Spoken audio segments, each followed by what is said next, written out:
Hey there, all you philosophy fans out there. Ready for another deep dive?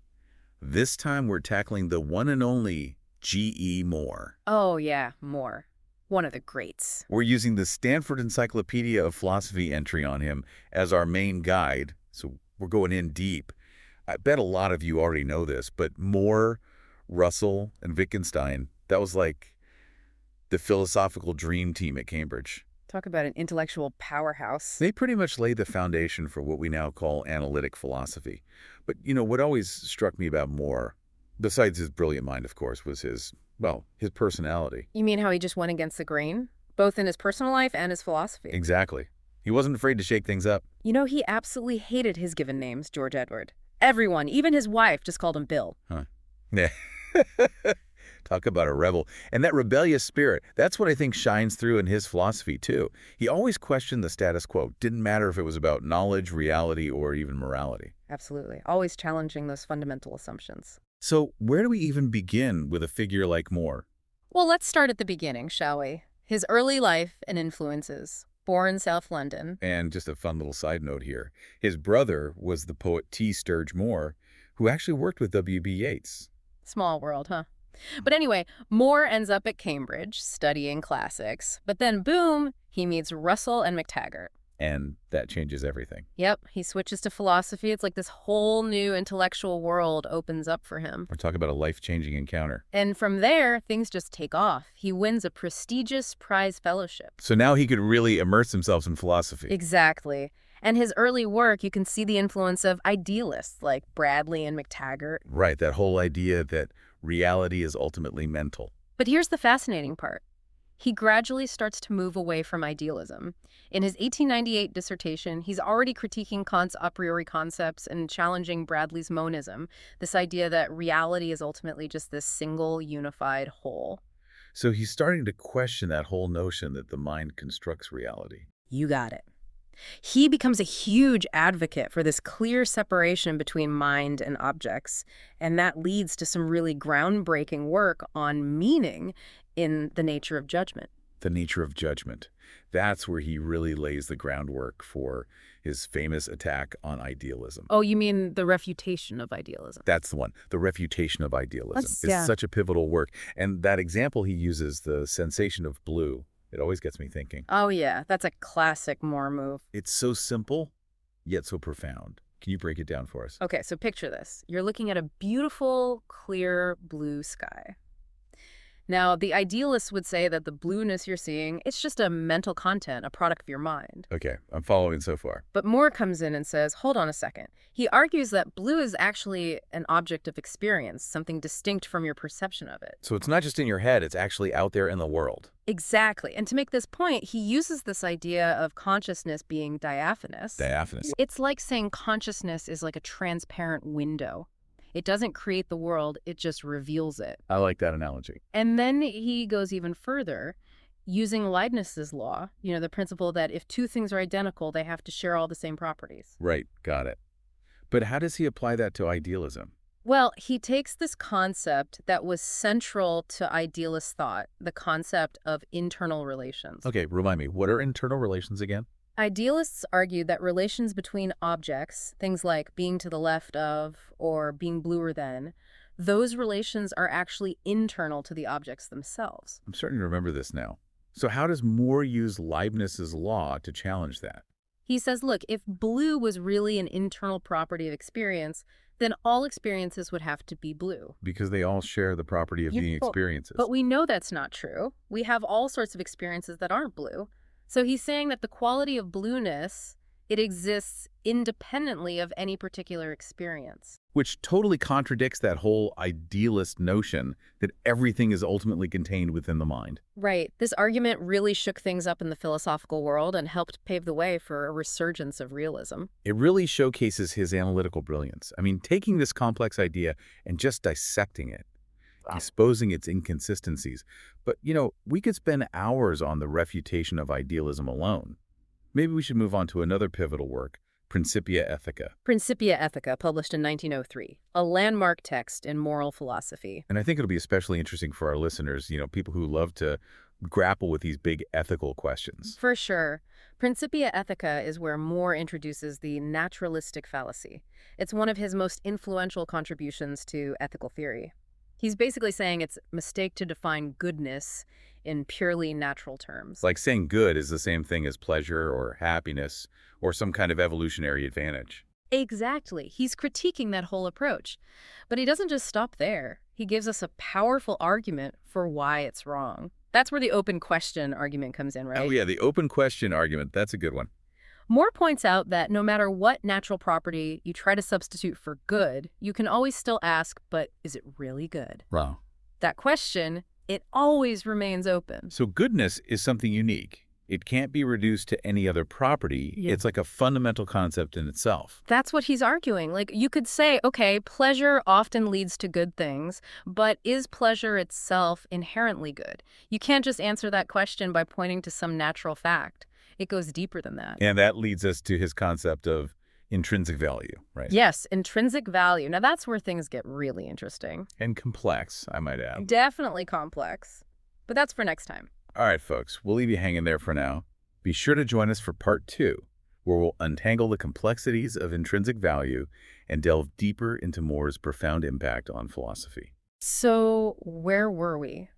Ah, yes, intrinsic value, according to G.E. Moore. Right, that tricky concept he introduces in Principia Ethica. It's a bit of a head-scratcher, but stick with us. It's worth the effort. Okay, so how did Moore distinguish intrinsic value from those other kinds of value? We talked about instrumental value, right? Right, instrumental value. That's the value something has because it helps you get something else that's good, like a tool, Oh, I see. a hammer, let's say.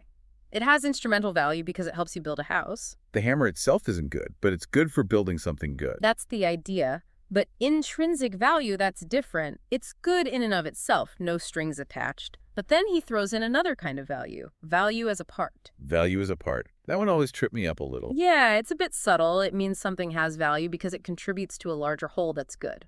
Think of, oh, I don't know, knowledge. Knowledge, okay. Knowledge might not be intrinsically good, like all by itself, but it can add value to other things, right? Like appreciating a work of art or understanding a scientific theory. Ah, I see. So it's valuable as part of something bigger. Exactly. But then Moore throws in another curveball, the principle of organic unities. The principle of organic unities, why does he always have to make things so complicated? Oh, that's philosophy for you, right? Always digging deeper. True enough. So what is this principle all about? It says that the value of a whole, well, it isn't just the sum of its parts. So you can't just add up the value of each individual piece and get the total value. Right. The whole can have this unique value that emerges from how the parts are arranged and how they interact. Okay, now I'm really starting to see how this could get tricky, especially when you're thinking about ethics. Oh, absolutely. Imagine trying to figure out if an action is morally right or wrong. The principle of organic unities says you can't just focus on the immediate consequences. You have to consider the bigger picture, like how it fits into a whole web of relationships and intentions. And long-term effects. Yeah, it's not a simple calculation. It's more like trying to solve a complex equation where the variables are constantly changing. You can't just plug in numbers and expect a neat answer. Nope. Moral life is messy. Speaking of messy, let's talk about Moore's views on philosophical analysis. Even though he wasn't a fan of those big philosophical systems, like logical atomism or logical empiricism, he was still a huge advocate for careful analysis, He was all about breaking down those complex concepts. like getting to the core of what we're really talking about. Right. And his work on propositions, that's a great example. Remember how he initially thought propositions were these independent, eternal entities? Almost like facts themselves. Yeah, I vaguely remember that. It is a bit hard to wrap my head around. Didn't he end up revising that view, though? He did. As he delved deeper into the whole concept of falsehood, he realized that, well, it didn't really make sense for false propositions to exist in the same way that true facts do. So what did he think propositions were then? He started to see them more as tools we use to think and talk about truth and falsehood, not so much as things in themselves, but as ways of representing those things. Okay, that makes a lot more sense. Mm-hmm. Like, language is important for doing philosophy, but we have to be careful not to get tripped up by it. Exactly. And you can see Russell's influence here, too. Wow. Moore starts to warm up to the idea of logical fictions, those useful concepts that don't necessarily correspond to actual things out there in the world. Like he was willing to admit that some of those big philosophical categories we use might be more about how we think than about how the world really is. That's it. And then there were those famous debates with Russell about implication and existence, two pretty fundamental Oh, concepts. yeah, those were some intense philosophical sparring matches. Mm. What was Moore's take on those issues? Well, he challenged Russell's view that if-then statements in logic completely captured the meaning of implication. He thought there was a stronger kind of logical connection, what he called entailment. So, not just that one thing follows from another, but that it has to follow. Exactly, it's a more necessary connection. And then there was the whole debate about existence. Russell, as you know, was adamant that existence wasn't a regular predicate. It's more like something expressed by that there exists symbol in logic. Right. You can't just say tame tigers exist in the same way you say tame tigers growl. It's more like there's at least one thing that is a tame tiger. That's the idea. But Moore pushed back a bit, arguing that sentences like, this might not exist, make perfect sense. So existence must be a meaningful concept at some level. He was basically questioning whether formal logic really captured all the nuances of how we talk about existence in everyday language. Exactly. He was always pushing the boundaries, even when it came to challenging his friend and mentor. And that's what I find so admirable about him. He never shied away from a good philosophical debate. It's that same spirit of inquiry that drives his work on perception, right? That's where he introduces the whole idea of sense data. Right, sense data. It's another area where he's grappling with the implications of his realism. Remember, in The Refutation of Idealism, he's arguing that we directly experience objects like the color blue. Yeah, but then he runs into a problem. How to explain situations where our perceptions don't match up with reality, like illusions or hallucinations? That's the challenge. How do you square direct realism with those cases where things appear differently than they actually are? It's a real head scratcher. And to tackle this problem, he brings in sense data.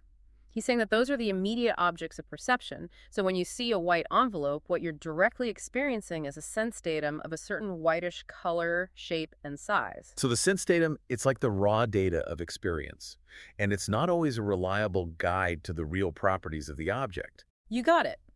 So Moore can say that sometimes the properties of sense data match up with the properties of objects in the world, and sometimes they don't. Okay, that makes sense. But then the big question becomes, what's the relationship between sense data and physical objects?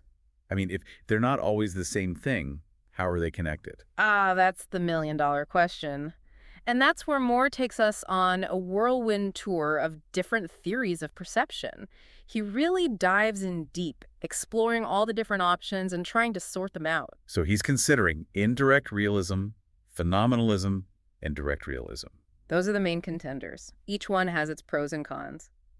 And Moore, being Moore, he carefully analyzes every single one of them. He's looking for any philosophical cracks, any inconsistencies. So let's take them one by one. Indirect realism, that's the idea that we don't actually perceive physical objects directly, right? We only experience them indirectly through sense data. That's the gist of it. But as you might imagine, it kind of leads you down a slippery slope towards skepticism. Because if all we ever know are sense data, how can we be sure there's a real world out there causing those sense data? Exactly. That gap between our experiences and reality, well, it starts to look like an unbridgeable chasm. It's a recipe for doubt. So what about phenomenalism that tries to avoid the skepticism problem, right? By saying that physical objects are just constructions out of sense data. That's the strategy. But it comes with its own set of baggage. Because then it seems like the world just becomes this collection of perceptions. It's all in our heads, kind of like that Pickwickian world Moore talked about. It does raise some red flags, doesn't it? It makes reality overly dependent on our minds. Plus, phenomenalism has trouble explaining how we can even spot patterns in our sense data and predict future experiences without assuming there's a mind-independent world out there. It gets a little circular. Okay, so that leaves us with direct realism. That's the view where sense data are actually parts of physical objects, right? That's the idea. It's tempting because it's the most straightforward option. But there's a catch, a big one. Yeah, the problem of hallucinations. If sense data are just bits of physical objects, what's going on when we see things that aren't really there? That's the snag. Direct realism has a tough time accounting for those phantom perceptions. I remember reading about some other theories that tried to solve this problem, like Ducasse' adverbial theory. It tried to explain perception as modifications of our experience, not as relations to objects in the world. Did Moore ever consider those alternative theories? He did. Later in his career, he came across Ducasse's theory and was intrigued. It seemed like a promising way to deal with hallucinations, but he still wasn't entirely convinced. That's classic Moore, always keeping an open mind, even when it meant questioning his own views. It really shows his commitment to getting things right, no matter where the philosophical journey led him. And speaking of journeys, this brings us to Moore's famous defense of common sense. In his paper, A Defense of Common Sense. Where he basically lays down the law, philosophically speaking. He gives us this list of truisms, those everyday beliefs we take for granted, like, the earth has existed for many years before my body was born, or I have two hands. And he argues that we can be absolutely certain about these truisms. It's a pretty bold statement, but it goes to the core of his whole philosophical approach. He's saying that these common sense beliefs, they're the foundation for everything else we know and believe. They're like the non-negotiables of knowledge. And any philosophical theory that contradicts those truisms, well, it's got to be wrong, or at least deeply flawed. But didn't that approach sometimes clash with his emphasis on philosophical analysis? Analysis is all about questioning our assumptions, even those really basic ones. It does seem like there's a bit of tension there, but I think Moore saw common sense and analysis as complementary. He thought analysis could help us understand common sense more clearly and defend it more rigorously. So analysis wasn't about overturning common sense, but about refining it. Yeah, I think that's a good way to put it. He saw analysis as a tool for making those fundamental truths more explicit and more defensible.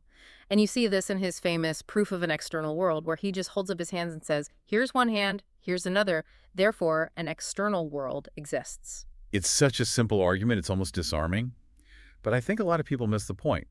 He wasn't trying to give some elaborate refutation of skepticism.